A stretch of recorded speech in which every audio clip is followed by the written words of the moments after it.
आणि अजून एक गोष्ट तुम्हाला सगळ्यांना सांगायची, आदिराचा संसार नीट चालावा, तिचं चांगलं व्हावं ही आपल्या सगळ्यांची इच्छा आहे.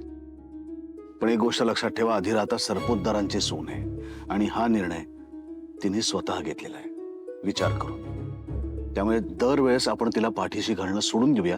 काही जबाबदाऱ्या या तिला उचलाव्या लागणार आहेत. मी हे कायम स्वतःला बजावतोय, त्यामुळे तुम्ही सगळेजण तसंच करा. हो समर, बरोबर आहे तुझं.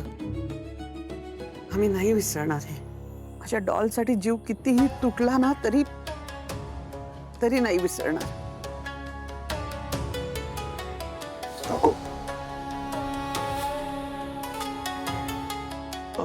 अर्पिता, जा हिला आतमध्ये घेऊन जा आणि सकाळची औषधं दे.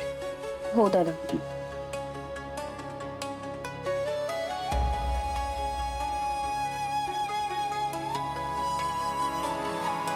दादा, मी पण डॉक्टरांशी बोलतो, फॉलोअप घेतो, काय म्हणतायत ते बघतो. येतो.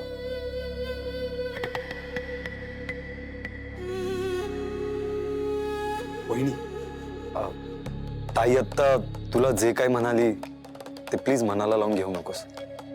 हवं तर तिच्या वतीने मी सॉरी म्हणतो. आणि पोहे खरंच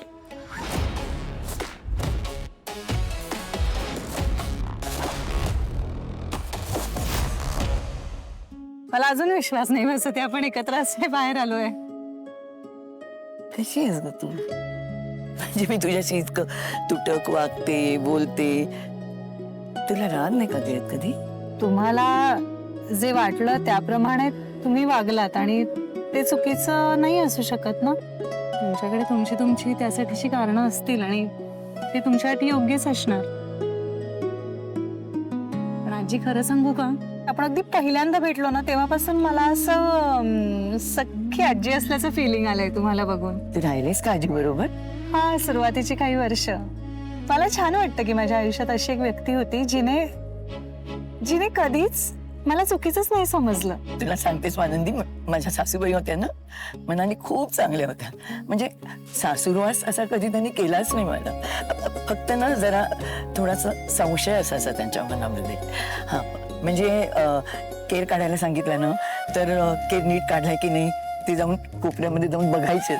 दुष्टपणा नाही केला त्यांनी कधी, पण समोरचा माणूस काम करेल की नाही हा त्यांना विश्वासच नसायचा. आणि शेवटपर्यंत त्या अशाच होत्या. बरं, सुरुवातीला ना मला खरं सांगू का राग यायचा. म्हणजे मी नसेल का नीट करत असं काहीतरी मला वाटायचं. कोणीतरी आपल्याबद्दल संशय मनात ठेवू नये हे खूप ना कंटाळवाणं असतं ग. खरं सांग, तू अंशुमनला बघितलं होतंस का त्या हॉटेलच्या खोलीमध्ये? आजी, कारण मला ना असं वाटतं की तू खोटं बोलणारी मुलगी नाहीच आहेस. पण जे झालं ते काय झालं आणि तू नक्की काय पाहिलंस ते सांग ना.